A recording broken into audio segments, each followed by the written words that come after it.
Cloudy with a Chance of Meatballs is one of my most favorite movies of all time. While other movies like Toy Story, Cars, and Over the Hedge also come to mind, this movie is definitely up there. And it's not just because cheeseburgers and other food fall from the sky, or an unlikely love story is told about a nutty inventor and a rookie weather girl. At its core, it is about someone in a town looking for a way to belong. The story follows Flint Lockwood, a young, amateur inventor who spends his entire life creating many crazy inventions, ranging from a walking television, a talking monkey, to rats with rainbow-colored wings. But every time he creates something new, he is seen as a failure, including his own father, even if it is for Flint's own good. He lives in a town called Swallow Falls, a place where the only food around are sardines, after the local sardine company shut down when people around the world realized sardines were actually disgusting, resulting in the townspeople eating the sardines that were no longer being exported. This inspires Flint to create a machine that creates food, and at first, it seems like this invention would be like all his other ones, that it doesn't work, and he would once again be seen as a failure and town laughingstock. However, something amazing happens. His invention does work. Burgers rain from the sky, Flint befriends an awkward, smart, and, dare I say, cute weather girl named Sam Sparks, and for the first time ever, he is finally being praised for his inventions. But, as his success and popularity continues to grow and expand, the pressure began to build and the expectations started to mount. And through this movie, it shows that sometimes, even when you succeed, people may still not see you the way you hope. Now you might be asking this question: why the heck are you talking about this movie? I get this movie is amazing, and the characters are great, and the story is so engaging to follow, but what does this have to do with football?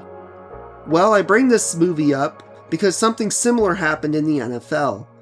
Because in 2004, 5 years before this movie came out, one man was in the middle of great success in leading one of the most complete teams in football. That man was Philadelphia Eagles quarterback Donovan McNabb. And let's just say when things began going wrong, it involved a certain TO, a Super Bowl loss, and even Campbell's Chunky Soup. No, I am not making that up. And let's just say that, just like the second half of The Cloudy with a Chance of Meatballs, things were absolutely weird. This is how Donovan McNabb was quite literally a real-life Flint Lockwood, minus raining food and wacky inventions. Before we dive into the controversy at hand, let's take a look at Donovan McNabb's career up to this point and how he went through a similar Flint Lockwood-like arc. Our story begins in 1999, and the Philadelphia Eagles were coming off of one of their worst seasons in franchise history.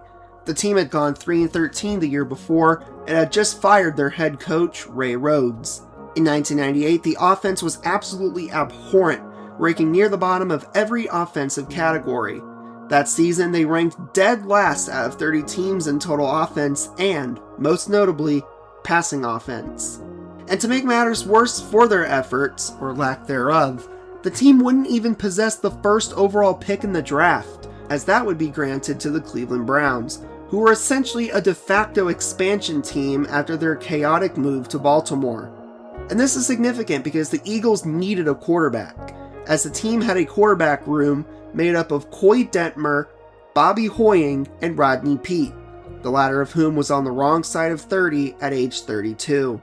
Combined, this QB room completed 52.8% of their passes for 2,413 yards, 7 touchdowns, 18 interceptions, or a touchdown-to-interception ratio of roughly 1 to 2.5, and a combined passer rating of 55.2, which is more than 20 points lower than the season average that year.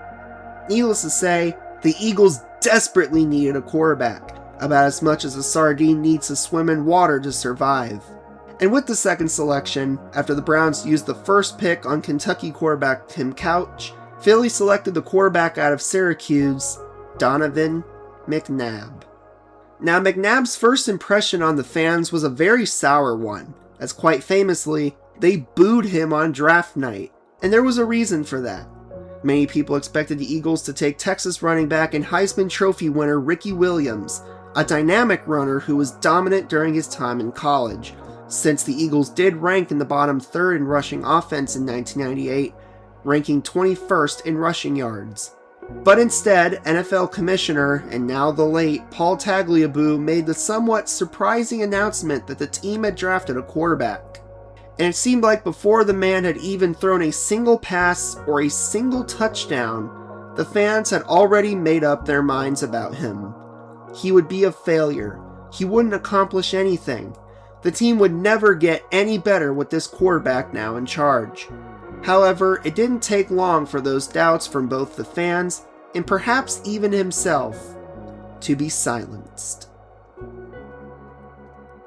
In 1999, under the guidance of first-year head coach Andy Reid, the team once again struggled. As in McNabb's rookie season, the team finished 5-11 in last place in the NFC East. However, when the century turned, so too did the team's success. In 2000, the team finished with the reciprocal record of 11-5, making it to the playoffs for the first time since 1996. That playoff season by the Eagles, even if it did end prematurely with a 20-10 loss to the eventual NFC champion and division rival New York Giants, was the beginning of what was to come to start the decade, as in the following 3 seasons the team would make it to the NFC Championship game.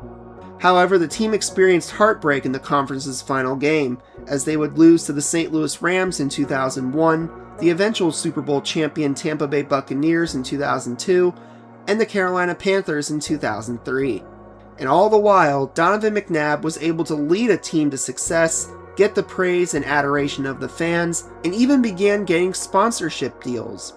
One of the most famous ones was with Campbell's Chunky Soup of all things, where McNabb, his mother Shar, and a handful of other NFL stars and their moms starred in a series of commercials.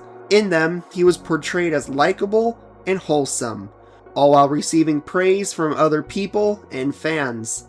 Things were going very well for the young quarterback, yet some of those questions still remained. Could he really win the big one?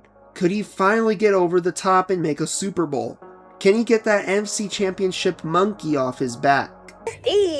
No, not that monkey.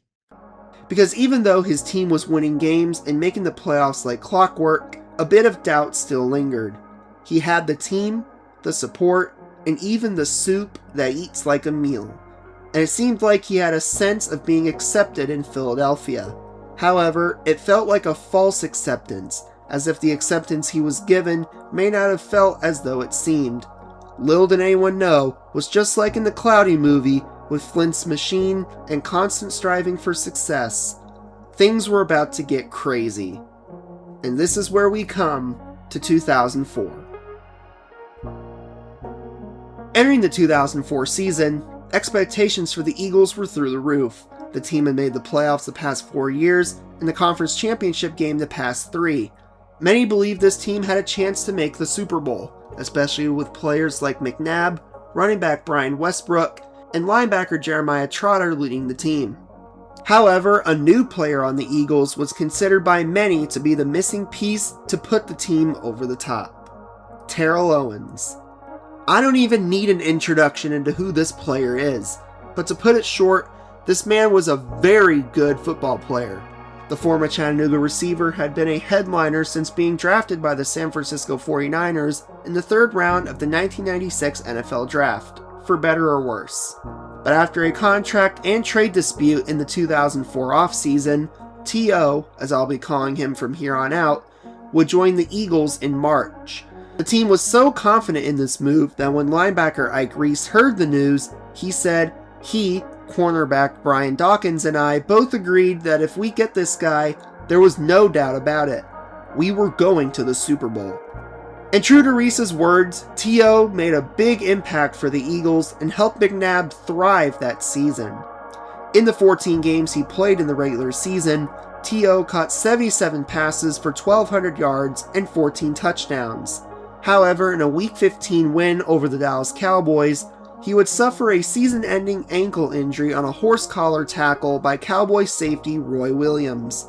But hey, even though he got injured, at least that was the only time that season where he made some noise in headlines for the Eagles against the Dallas Cowboys. Oh. This injury would sideline him for not just the end of the regular season, but for the majority of the playoffs. However, there was a chance he would be able to play in the Super Bowl if the Eagles got there. Unfortunately for Philly, in their fourth attempt in the NFC Championship game in as many tries with McNabb, the team was finally able to get over the hump, defeating the Atlanta Falcons by a final score of 27-10. And with that, McNabb was able to do it. After years of trying and carrying his team to success, he was finally able to get his chance to play on football's biggest stage. But unfortunately for him as well, this is where things begin to go downhill. February 6, 2005. It's Super Bowl XXXIX down in Jacksonville, Florida, and the right to hoist the Vince Lombardi Trophy will come down to a battle between the New England Patriots and the Philadelphia Eagles. For the Patriots, this is their fifth Super Bowl appearance in franchise history, and their third in the last 4 seasons. If they won this game, it would be their third in 4 years. It would officially cement the team as a dynasty. As for the Eagles, this is their second Super Bowl appearance in franchise history after losing in Super Bowl XV to the Oakland Raiders. If they won this game, it would be their first Super Bowl championship in franchise history and their first title since winning the 1960 NFL Championship nearly 45 years before. Unfortunately, even with a valiant performance by T.O., who was able to play even with the injured ankle, the Patriots came out on top by a final score of 24-21, thanks to a 24-14 lead in the fourth quarter. McNabb finished the game going 30 for 51, 357 yards passing, 3 touchdowns, 3 interceptions, including the game-sealing pick in the final drive of the game, and posted a passer rating of 75.4. In the biggest game of his career and his life, Donovan McNabb came up short, and it didn't take long for people to once again turn on him. One of the things McNabb was accused of after the loss was vomiting in the huddle during the game after allegedly drinking heavily the night before. McNabb adamantly denied this, with him saying in 2016, "No, I didn't puke." It's unfortunately we still talk about this 11 years after playing in the Super Bowl. But no, that did not happen, and hopefully we can stop talking about it. Once again, go watch the game tape. However, this claim was seen as disputed by the quarterback, and some of his teammates did believe McNabb threw up during the game. Cornerback Lito Shepherd called the throwing up subtle, while fullback John Ritchie said it looked that way. Yet T.O. was one of the players unsure of the entire thing, saying, "Personally, I didn't see it. But there are guys, and I know that there are teammates that I talked to recently, as in 2020 when this article was written, that said that they saw him throw up in the huddle. I've talked to teammates since then and know for a fact that he was out the night before." Many believe that this was one of T.O.'s stunts in trying to break up the Eagles and cause more chaos on the team. I mean, you were in the huddle. How could you not see if your quarterback tossed his cookies in that spot? Did you not get any throw up on your shoes? Did you not hear him retching right next to you? You were right there. But no matter who was right in this story or who said what things, the fact of the matter remained that McNabb missed his chance at winning a Super Bowl. In one moment, whether it was throwing up or throwing an interception to lose the game, the fact Andy Reid also took some criticism, or that the Patriots were always going to be a tough team to face no matter what, people no longer saw the successes of this man. Rather, they began to see the failures once again. And unfortunately for McNabb and the Eagles, the team would never again reach the same level of dominance as the first half of the 2000s. The year following their Super Bowl run, the team would regress, finishing 6-10, including going winless in the NFC East, and missing the playoffs for the first time since McNabb's rookie season.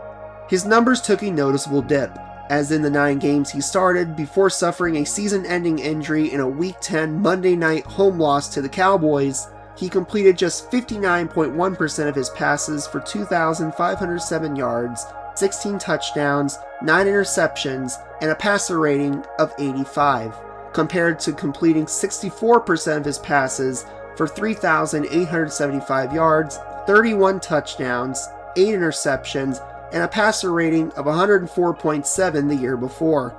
Injuries were a defining characteristic for McNabb for the next 3 seasons after 2004.